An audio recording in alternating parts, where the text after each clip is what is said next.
केला बेचने वाली चुड़ैल। एक बार की बात है, जादूपुर नाम के एक गांव में करतब दिखाती एक औरत एक रेड्डी के लिए गांव में आती है।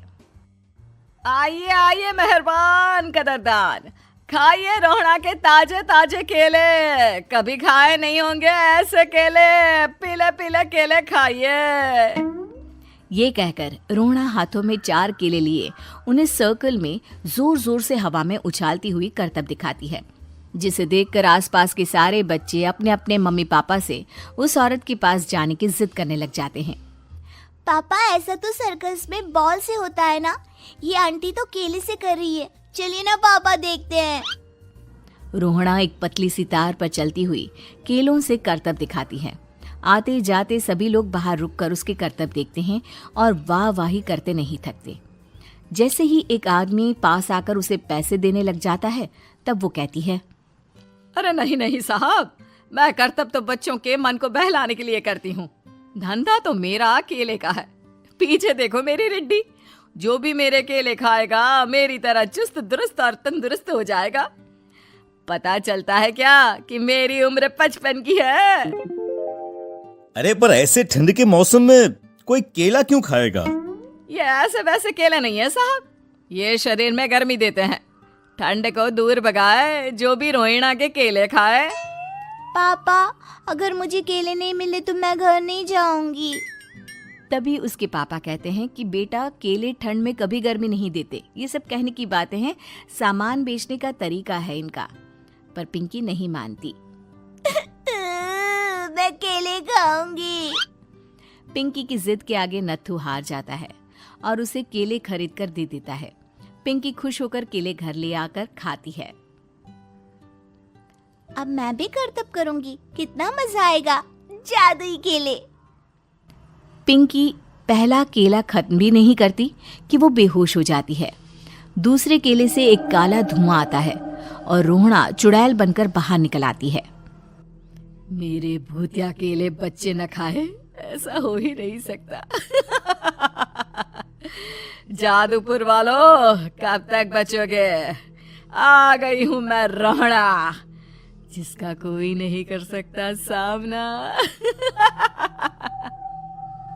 रोहड़ा पिंकी को गोद में उठाकर काले धुएं में कहीं गायब हो जाती है।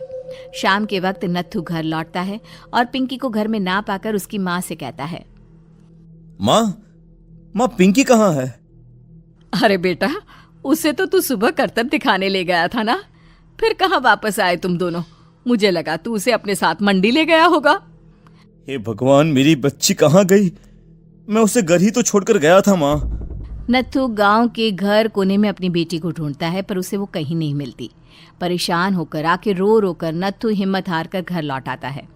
अगली सुबह रोहड़ा फिर से करतब दिखाने आती है और इस बार पिंकी की तरह रोनी केले खरीद लेता है। 50 रुपए दिए थे पापा ने, सारे पैसों की मैंने केले खरीद लिए हैं।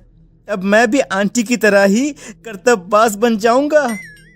यही सोचते हुए रोनी केले खाता है और पहला अकेला केला आधा खत्म भी नहीं करता कि चुड़ैल उसके सामने आ जाती है। मेरे साथ चलने का समय आ गया है रोनी। ये तो बस शुरुआत है। अब इस गांव के सारे बच्चे धीरे धीरे मेरे कब्जे में होंगे, एक बच्चा भी नहीं बचेगा। ये कहकर रोनी को गोद में लेकर काले धुएं में अदृश्य हो जाती है। इसके बाद हर रोज गांव में से कोई ना कोई बच्चा गायब होता, पर ऐसा क्यों हो रहा है किसी को भी समझ में नहीं आ पा रहा था।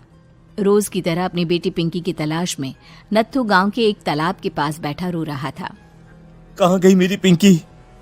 शकुंतला के जाने के बाद एक वही तो मेरा सहारा थी।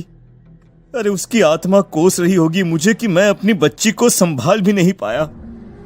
नत्थू ये कहता हुआ रो ही रहा था कि तभी तालाब में से उसे शकुंतला की आवाज सुनाई देती है।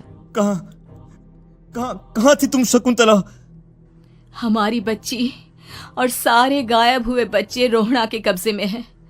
वो बच्चों को जो केले देती है उससे बच्चे बेहोश हो जाते हैं और उसके कब्जे में आ जाते हैं और वो उन्हें ले जाकर काली दुनिया में ले जाती है। पर वो ऐसा क्यों कर रही है?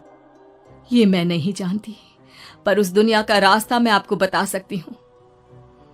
जहां ये नदी खत्म होती है वहां एक केले का पेड़ है, उसके नीचे एक दरवाजा है, वहीं से रास्ता जाता है उस दुनिया का। ये कहकर शकुंतला की आत्मा गायब हो जाती है। गांव के सभी लोग झुंड बनाकर उसी रास्ते से काली दुनिया में चले जाते हैं और वहां देखते हैं कि सारे बच्चे वहां काम कर रहे थे। पापा मुझे ले चलो यहाँ से। पापा पापा। सभी बच्चे अपने मम्मी पापा से लिपट जाते हैं। तो तुम लोग यहाँ तक आ गए? क्यों हमारे बच्चों को पकड़ लिया तूने? तुझे शिकार ही बनाना है तो ले, हम सब आ गए हैं, हमें खा ले। नहीं, मुझे बच्चे चाहिए, मेरे बच्चे के बदले तुम लोगों के बच्चे। क्या मतलब? मैं इसी गांव में रहने वाली एक औरत थी। केले की चोरी के इल्जाम में मेरे बेटे को गांव वालों ने इतना मारा कि वो मर गया। उसी दिन मैंने ठान लिया कि गांव वालों का भी वही हाल करूंगी। कुछ दिन बाद बेटे के चले जाने के दुख में मैं भी मर गई और मेरी भटकती आत्मा एक चुड़ैल बन गई। और फिर मैंने बदला लिया तुम सबके बच्चे छीनकर। बर्दाश्त नहीं कर पाए ना, सोचो मुझ पर क्या बीती होगी। हमें माफ कर दो रोना, पता नहीं ये किसकी गलती थी पर हम सभी माफी मांगते हैं। हमारी खुशियां लौटा दो, तुम भी तो एक माँ हो। गांव वालों की बात सुनकर रोना का मन पिघल जाता है और वो बच्चों को छोड़ देती है।